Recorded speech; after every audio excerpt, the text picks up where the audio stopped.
E atenção, uma notícia que acaba de chegar à redação.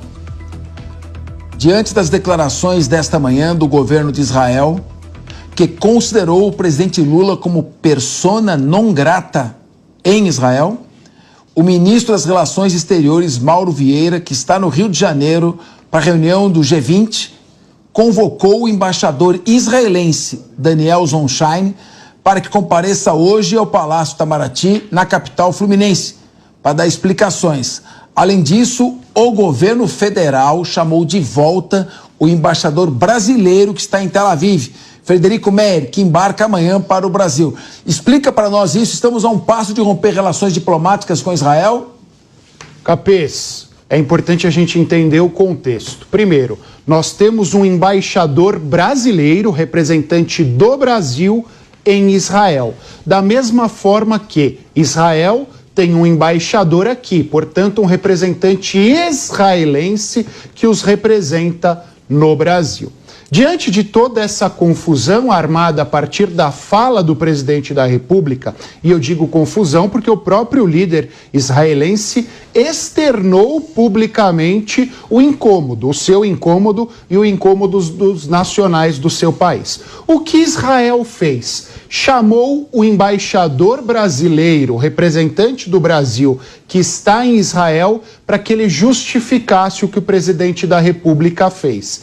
Neste meio tempo, antes que o embaixador brasileiro prestasse contas a Israel, o governo brasileiro pediu para que ele voltasse ao Brasil, para que ele conversasse com o nosso Ministério das Relações Exteriores, antes que ele apresentasse a justificativa do governo brasileiro ao governo israelense. Em resposta a isso, o governo israelense chamou o seu representante aqui no Brasil, o seu embaixador aqui no Brasil, para que ele volte a Israel. Significa que os embaixadores do Brasil e de Israel vão se cruzar no meio do caminho. O brasileiro voltando ao Brasil e o israelense voltando a Israel.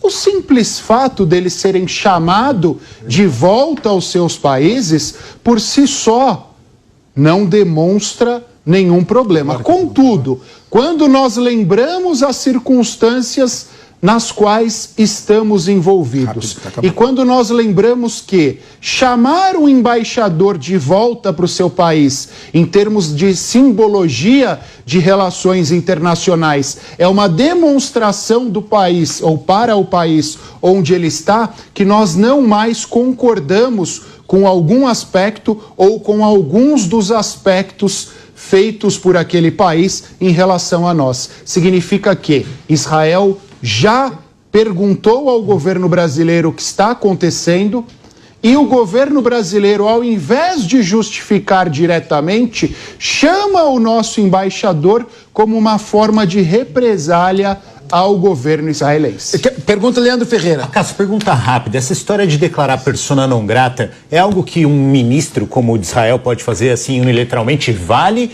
Ou é uma coisa que tem que ser voltada pelo parlamento, que tem que passar por Conselho de Defesa, claro, etc, etc? Porque me parece que, assim, bravata não vale também, né? O ministro não pode declarar sozinho outro presidente persona não grata. Quando a gente pensa nessa declaração de persona não grata, ela tem dois procedimentos.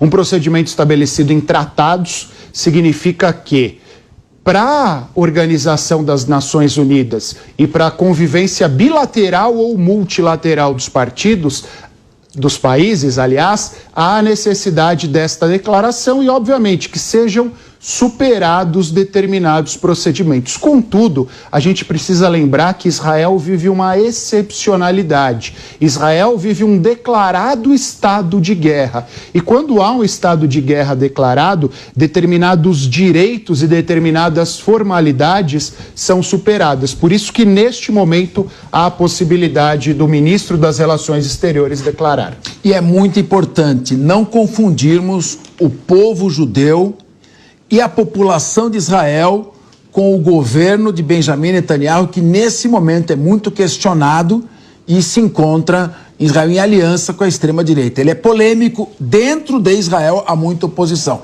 Temos que tomar cuidado para que isso não gere antissemitismo. Bom,